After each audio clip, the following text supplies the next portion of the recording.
Bartelstein. We'll start with questions. Morning, everyone. Mark McClellan, there you go. Hey, Josh McClellan, Arizona See you. Daily Sports. Good to see you. As you approach the offseason, what was the priorities for getting things fixed heading into this season? Yeah, well, James, Matt, and I spend a lot of time talking. I think it was really optimizing our team. We don't look at necessarily positions, but how do we bring out the best on our team? We have a great core, obviously, with Devin Book, or Kevin Book, and Brad, and Nurk back, and Grayson. We wanted to re-sign Royce, but then it was how do we optimize those guys and play the right way? And it comes down to style. We want to play faster, more ball movement, get more threes up. And then how do you get players to fill those roles? So that's where Monte came in, and Mason. Obviously, we just talked a ton about Tyus and how he played that role. So it's kind of going in kind of a sequencing order of all year, right? Our scouts spend all year on the road talking about college players, NBA players, how to make the best version of the Phoenix Suns. And it gets closer to the draft and free agency, and you got to execute and bring these guys here. And we're really happy with what we did. Hey, Josh, Gerald Bourget, PHNX Sports. Good to see you. I just wanted to ask you, because I know last year the Big Three didn't get to play as many games together as you guys would have liked, but you're bringing back kind of your top six guys and filling in some of those holes with the offseason additions. Just when you look at it in totality, how much does that continuity kind of situate you guys better for this? It matters a ton. We were just talking about it. You look back over the last 18 months in building this team. Continuity matters. They know each other. They've played together. Know where they like the ball. I think we've added a lot of depth too.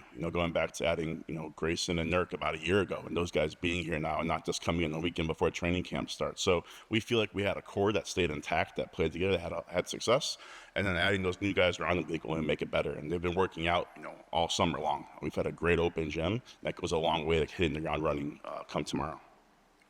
Yes, Dwayne Rankin, Arizona Republic. How you doing, Josh? Dwayne. All right. A couple of things. One, I'm curious, figuring out ways to get guys with the restraints that you have. How much of that has been just a collective effort of just digging and saying, okay, there's a way here and there's a way there to build a roster when you have those restrictions? That's what we have to do, but it's all very intentional. It goes to getting Grayson and Nurk last year, knowing we could re-sign Grayson and have his bird rights. It goes to the Royce O'Neal trade and targeting someone like that we know we could re-sign.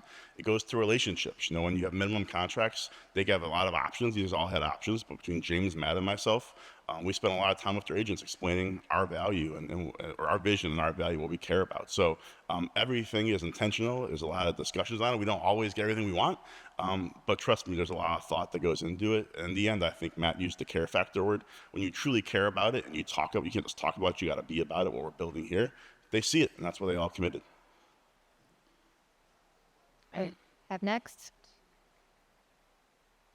Back here, Kellen. Great. Sorry, Kellen. My fault, everyone. Thanks, Josh Dave. Bartelstein, that's your name. Not mine. Kellen Olsen, Arizona Sports. I like that Good to see name. you. You can be Josh today, too. The 3 seconds threw me off, man. I would love to be, I wouldn't mind. To go back to the style of play that you were mentioning and Yeah. Coach Bud's fit inside of that, how much of this is a match in terms of what you guys are looking to do with his style of play and what he does in the past?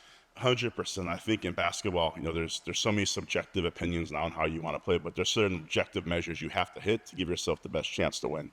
I think we looked at our team last year. There were certain things that we didn't do that made the game harder for ourselves. Part of that, shooting more threes, how we want to run our offense, moving the ball. Bud's obviously had incredible success. He's a championship level coach. The details that Matt talks about, there's intentionality in every single thing we do on both ends of the ball. So the talent is great, and then you got to build margin for error in the style you play with. And I think what you're going to see this year is those two things being married together to have incredible talent on the court, but also play a style of basketball that gives us a chance to win a championship. Shane. Hey Josh, Shane Neal with Forbes. I'm just curious, what are you guys looking forward to the most in the G League team's first year together? We're excited. I'll go back to my first meeting with Matt, and he just said, "Look, my job is to give you guys all the resources in the world. That can be spending money on the tax that we talked about. It can be on the business side. It can be we have to have a G League team for us to develop young players. They have to be able to play. So to not have one was crazy. So to have them practicing literally down the street at the new Mercury facility, playing at Mullet, we want to develop young players that can have a great success at the Valley Suns and then ultimately play for the Phoenix Suns. So it's a great story. We can't wait for the season to start, but I think it's more of a testament to all the wins we've had and Matt's vision is what are the resources needed to build a championship level organization on every area, and this is another one of those. Brandon. Hey, Josh. You talked about continuity earlier and the importance of that. You guys did lose a member of the team who's been here for over 30 years, with Ralph this year, moving to a competitor. Can you talk about maybe how that impacts maybe you guys' other business ventures here with the GM of the Arena League? Yeah, Ralph had an amazing career, and we wish him all the best. Our goal with this arena is to make it the premier destination for sports and entertainment. We're going to have over 100 shows this upcoming year, which would be a record. So, we were 62 years ago, 80 last year, over 100. We have a great partnership with all of our Live Nation, with Oakview Group. So we're in a great spot. And I think you see all the concerts that come through. There's literally something every single night. Our team reminds me of that and how much we're working. That's what we want to do, is bring amazing entertainment and content for our fans. And whether you want to watch the Mercury, the Suns, or a concert, there's always something special going on here. Richard. Josh, Richard Sines, Fox 10. Good to see you. You kind of talked about your first meeting with Matt, where he said, look, I'm going to give you everything you need to win. Makes my job pretty easy when he says that, right? I didn't say, does it, or is it be careful what you wish for? Because now you don't have an excuse where you're like, man, now I got to come through. What's that like when you have an owner that says, look, whatever you need, just get it done?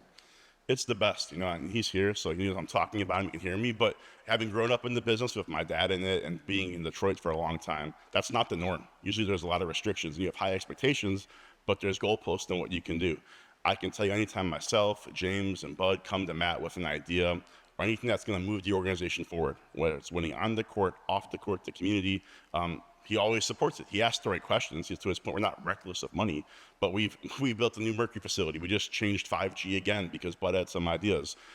That's not the norm, and I think we have an owner who does that and cares about it, and also has played, so he understands how basketball works. It's a major competitive advantage for us. Dana, last question. Hey, Josh, Dana Scott, Arizona Republic. Just wondering about how Matt talked about retaining some free agents and what you just mentioned about investing in 5G and updating the facilities and such. How much was that an attraction to bring some of the free agents here, or even bringing Bol back? Yeah. It's everything. I think when you pitch someone, you got to share a vision, and that starts by interactions every day. I think one of the things that teams struggle with, you can't just call an agent or a player when you want them to sign with your team.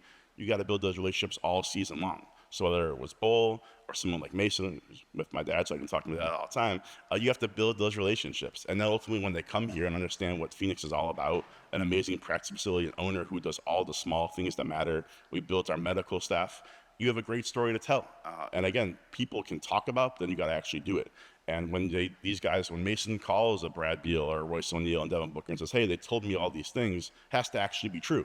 And the best part is our players can smile and say, yeah, everything Matt's talked about, James talked about, Josh talked about, comes to fruition here. Thanks, Josh. Thank you, guys. All right.